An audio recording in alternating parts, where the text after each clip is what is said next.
This book is for people who don't want to pick a single focus and abandon all their other interests. It's for the curious, for those who find delight in learning new things, creating and morphing between identities. This is a quote that has drawn me to this very book, How to Be Everything. Every career book that I've ever read has left me confused as ever because they all say the same thing. Pick the one path. But not this book. Not this particular one. And to be honest, I really wish I have picked this up many years ago when I just graduated uni, because it has left me with so much clarity after reading it. Now, lucky for you, to save you from years of wonder, I'm going to break down my 4 key lessons that I've learned from reading this book. Ever since I graduated, it's been like I am a kid in a candy store. I want to try every single flavors. Now, my degree, ironically, has left me with too many options. So naturally, not knowing what to do, I picked up all the famous career books and I really took the exercises in these books with vigor.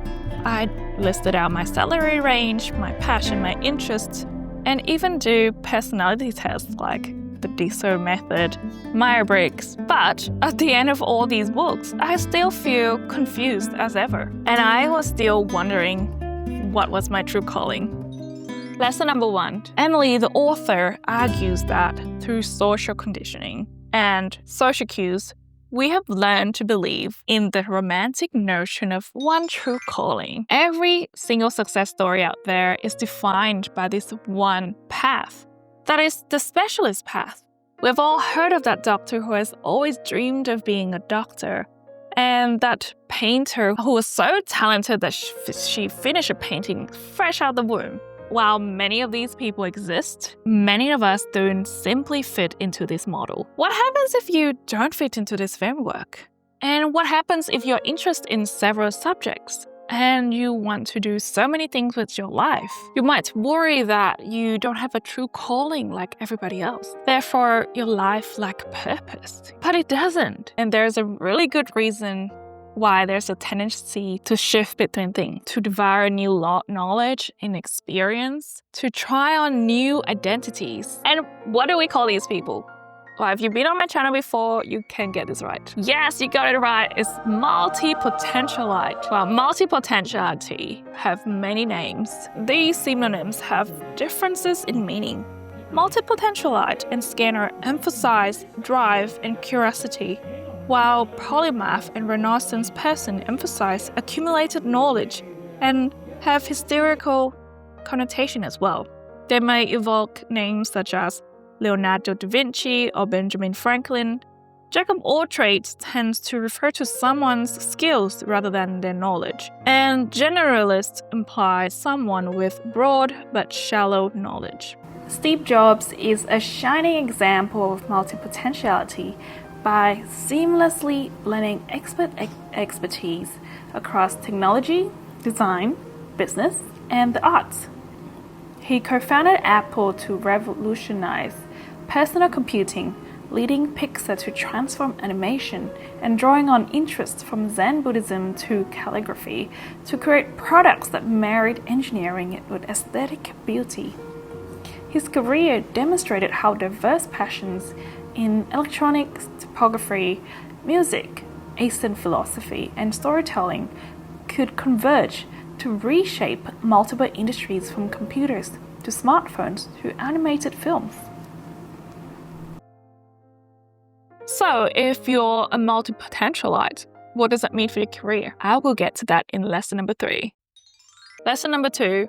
Generalists have superpowers. Jack of all trades and master of none often have a bad rep. Well, let's put this into perspective. If person A and person B are both learning one single trade and they have an equal amount of hours to spend on, if person B decides to spend 2,500 hours on 4 different trades instead of the one, wouldn't that mean that person B would be more mediocre at that skills that they're both learning? Well, this argument is based on the notion that only quality is the skill that matters, but it's missing the spice, the sauce, the creativity sources that is as equally as important, which is T, ingenuity, passion. And for that reason, generalists or multi-potentialites have superpower or what we call gifts. We'll talk about my 3 favorite superpowers because I don't really want to spoil the book for you, but here are my personal favorite 3. Superpower number 1,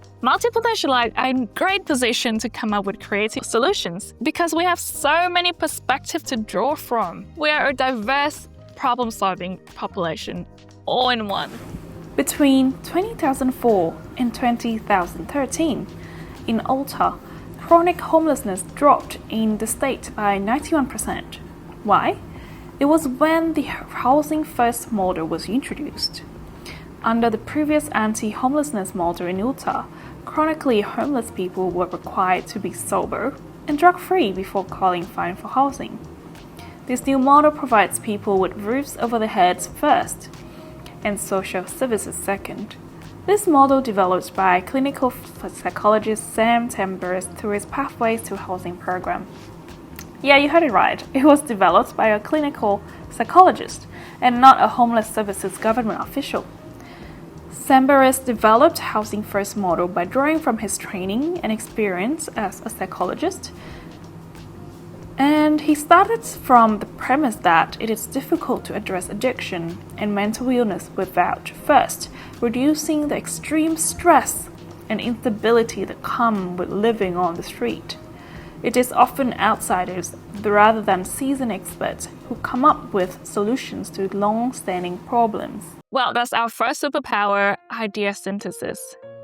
Idea synthesis can be a really great way to come up with totally original ideas to solve existing problems, as you see in Tamburus' case. Superpower number 2, us multi-potentialites have something called beginner's mindset because we have shifted our interests and hobbies so many times that we are so used to starting from the bottom, and we have pretty much excelled the skill of learning quickly. This confidence, in turn, accelerates learning by making us more likely to take creative risks and step out of our comfort zone. Another factor that goes into this ability is our passion, because our passion can drive us to absorb as much as we can in a short time. And if you are multi-passionate, you would absolutely know the feeling of losing a whole hours or whole days just being immersed in something that you're so interested in. We never start from scratch. As you know, many skills are transferable and knowledge compounds itself. So all of us has this incredible ability to be rapid learner. From a personal example, when I was learning how to do makeup, I didn't realize how similar it was to painting actually, except your face is a canvas. You used brushes and you mix makeup as paint, and you would use a similar sort of brush strokes, and I was fascinated by it. Superpower number 3, multi-potentialite are natural connectors. We both love connecting with people, and we also love helping people connecting ideas and understanding each other and connecting with one another. Our very experience gives us the ability to relate from people from different walks of life, and our intense curiosity makes us a really good listener. In her book, Refuse to Choose, Arthur Barber likens the scanner, or multi-potentialite, to an orchestra conductor. The example works both literally and metaphorically. A conductor has basic training in several instruments, so she knows how to communicate with each section to help them understand the tonal and rhythmic qualities she is seeking.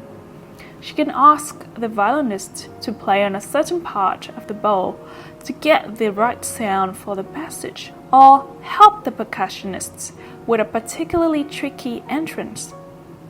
And when the orchestra begins to play, the conductor facilitates the way the different sections of the orchestra blend together and speak to one another, bringing a bigger vision to light. Multi-potentialites are often described as bridge builders or hubs of the wheel because of how easily we communicate with and lead multidisciplinary teams. So our super number 3 is relating and translating. Now, how do we turn all of these amazing superpowers and strength that we have into the career? That leads us to lesson number 3, To design a career for multi-potentialites, money is only part of the equation. Now, the problem is that there are many of us who doesn't have one true calling, and confusion continues. And Emily posed a very important problem in the book. That is, multi-potentialites are so dynamic and are able to thrive in infinite number of possibilities. That means there's no one true path that could fit all of the different multi-potentialites. And isn't that so complicated? And then how can one even begin to design their own career? I think what was really interesting was that Emily interviewed hundreds of who self-described as being both happy and financially comfortable. What she found was phenomenal. Although interviewees and survey participants had radically different careers, they shared a very few important similarities. They all had designed lives that provided them with three common elements: money, meaning, and variety in the amounts that were right for them. Hold up, this book is actually about life design and not a career book. Yes, I lied. Sorry, but this is the only way for us to design our own career, by designing our lives. We will meet people in the upcoming chapters who have found money, meaning, and variety in a single job. We will also meet people who are just as satisfied as getting some of these elements through their career and some through a colorful array of hobbies and personal projects.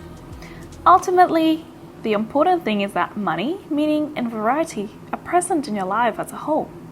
Your career should be aligned with your overall goals, and your work should feel like an integrated and supportive force in your life and not the kind of awful thing you have to do to pay the bills. The bottom line is, happy multi-potentialite can be found in any field. Lesson number 4. Something you love to do and you'll never have to work a day in your life.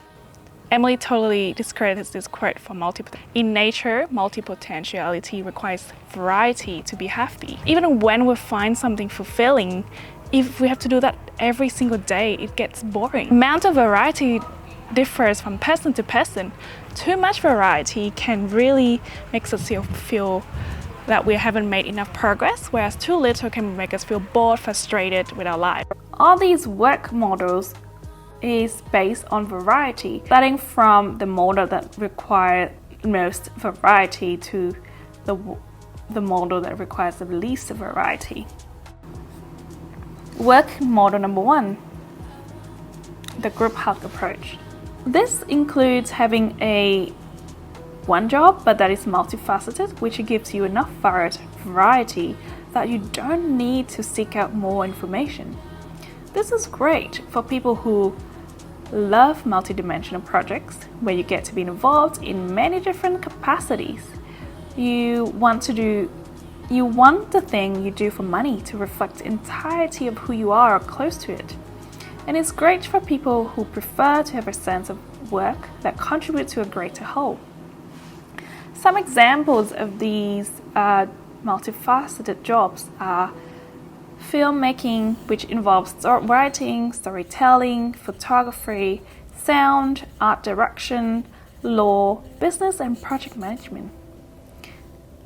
Bioinformatics involves computer science, biology, mathematics, and UX design.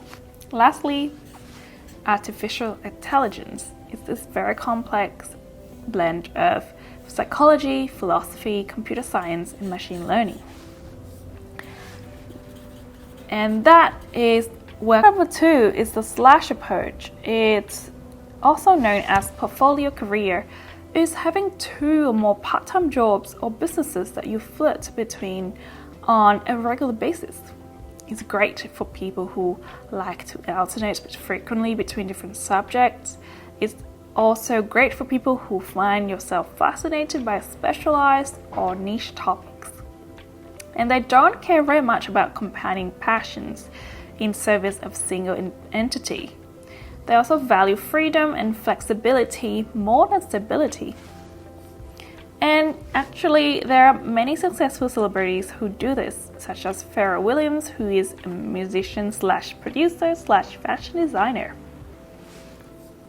Work model number 3 is the Einstein's approach, is having one full-time job or business that fully supports you while leaving you enough time and energy to pursue your other passions on the side? Do you value stability over flexibility?